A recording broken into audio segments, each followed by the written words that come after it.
برادران اہل سنت، السلام علیکم ورحمۃ اللہ تعالی وبرکاتہ۔ حامدا و مصلیا و مسلما، اما بعد، فاعوذ باللہ من الشیطان الرجیم، بسم اللہ الرحمن الرحیم۔ قل بفضل اللہ وبرحمتہ فبذلک فلیفرحوا هو خیر مما یجمعون۔ صدق اللہ العظیم۔ صلو علی الحبیب اللہ رب محمد صلی اللہ علیہ وسلم، نحن عباد محمد صلی اللہ علیہ وسلم، صلاۃ والسلام علیک یا رسول اللہ صلی اللہ تعالی علیہ وسلم۔ حشر تک ڈالیں گے ہم پیدائش مولا کی دھوم، مثل فارس نجد کے قلعے گراتے جائیں گے۔ آپ حضرات کو 1500 سالہ جشن عید میلاد النبی بہت بہت مبارک ہو۔ اللہ تعالیٰ قرآن میں ارشاد فرماتا ہے، محبوب کہیے کہ اللہ کے فضل اور اس کی رحمت پر لوگوں کو چاہیے کہ خوشی منائیں۔ خوشی مناتے ہیں ہوا خیر مما یجمعون، تو ان کا یہ خوشی منانا ان کے تمام تر مالوں کو جمع کرنے سے کہیں بہتر ہے، چونکہ ساری کائنات، ساری دولت، سارا دھن، یہ سب مصطفیٰ کریم علیہ الصلوۃ والسلام کے صدقے میں ملا ہے۔ امام اہل سنت فرماتے ہیں، لا ورب العرش، جس کو جو ملا ان سے ملا، بٹتی ہے کونین میں نعمت رسول اللہ کی۔ جشن عید میلاد النبی پر خوشی کس کو ہوتی ہے اور غم کون مناتا ہے؟ اس پر دو روایتیں پیش کر کر اپنی گفتگو کو مختصر کر دیتا ہوں اور اختتام تک پہنچا دیتا ہوں۔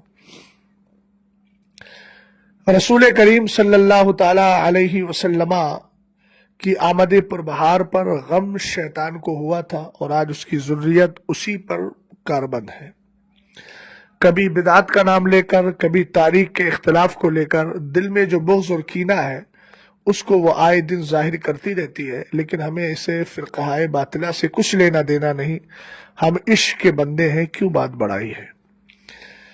رسول کریم صلی اللہ تعالی علیہ وسلم کی پیدائش پر غم کس نے منایا؟ حضرت بقی ابن مخلد اپنی تفسیر میں ارشاد فرماتے ہیں، ان ابلیس رنا 4 رنات، شیطان کو 4 بار رونا آیا تھا۔ ہینا لعنا وہینا اہبتا وہینا ولد النبی صلی اللہ تعالی علیہ وسلم وہینا انزلت فاتحۃ الکتاب۔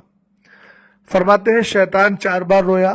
پہلی بار کب رویا؟ جب اس کو بارگاہ خداوندی سے بھگایا گیا، ملعون کیا گیا، اور اس کے گلے میں لعنت کا طوق ڈالا گیا۔ وہی نہ احبتا، دوسری بار جب اس کو جنت سے اتارا گیا ملعون بنانے کے بعد۔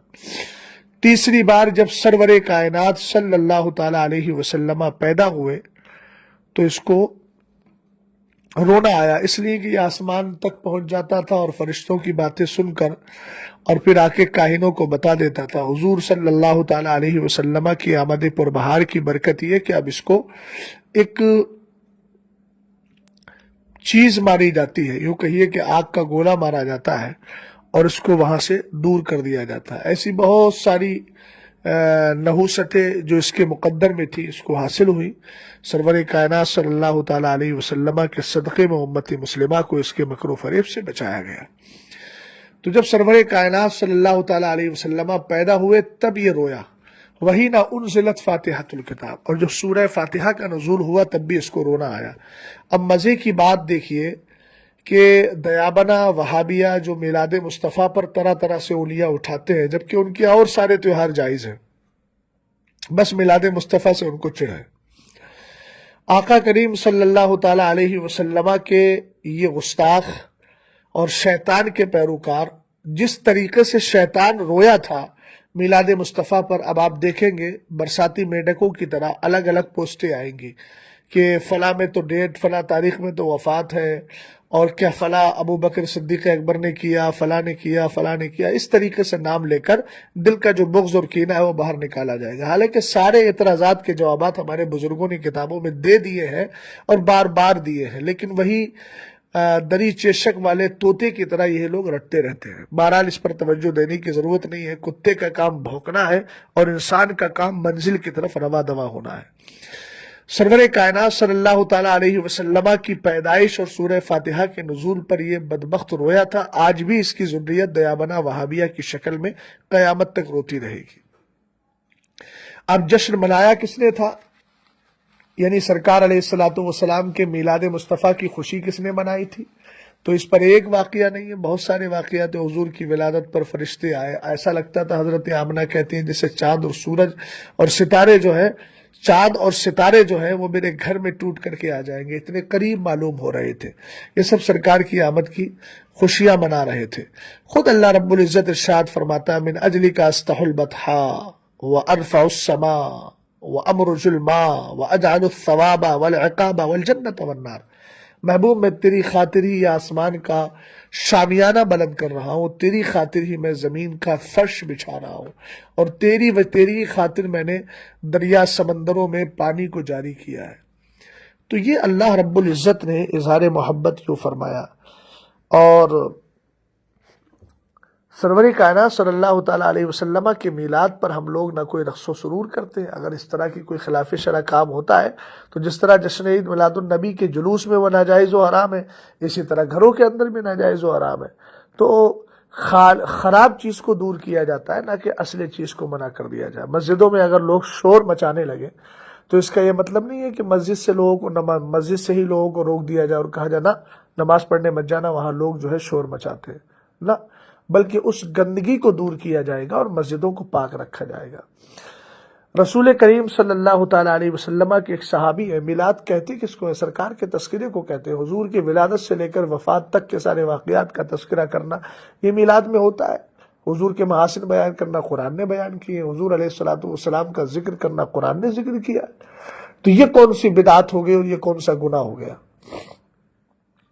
حضرت ابو دردہ رضی اللہ تعالیٰ عنہ ایک صحابی ہے. نبی دردہ انہ مر مع النبی صلی اللہ تعالیٰ علیہ وسلم الى بیت عامر الانصاری وکان یعلم وقائع ولادته لابنائی وعشیرته ویقول هذا اليوم فقال النبی صلی اللہ علیہ وسلم ان اللہ تعالی قد فتح لك ابواب الرحمہ والملائکۃ یستغفرون لك ومن فعل فعلك نجا نجاتک.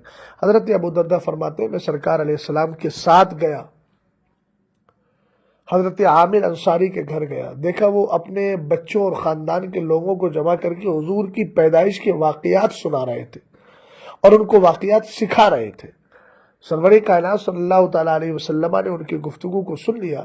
میرے نبی نے ارشاد فرمایا، بے شک اللہ نے تمہارے لیے رحمت کے دروازوں کو کھول دیا ہے اور فرشتے تمہارے لیے بخشش کی دعائیں کر رہے ہیں، اور جو تمہاری طرح کرے گا اس کو ایسی ہی کامیابی ملے گی جیسے اللہ نے تمہیں کامیابی سے ہمکنار کر دیا ہے. اس لیے ہم کہتے ہیں حشر تک ڈالیں گے ہم پیدائش مولا کی دھوم، مثل فارس نجد کے قلعے گراتے جائیں گے، خاک ہو جائیں عدو جل کر مگر ہم تو رضا، دم میں جب تک دم ہے ذکر ان کا سناتے جائیں گے. نثار تیری چہل پہل پر ہزاروں عید ربیع الاول سوائے ابلیس کے جہاں میں سبھی تو خوشیاں منا رہے ہیں. السلام علیکم ورحمۃ اللہ تعالی وبرکاتہ.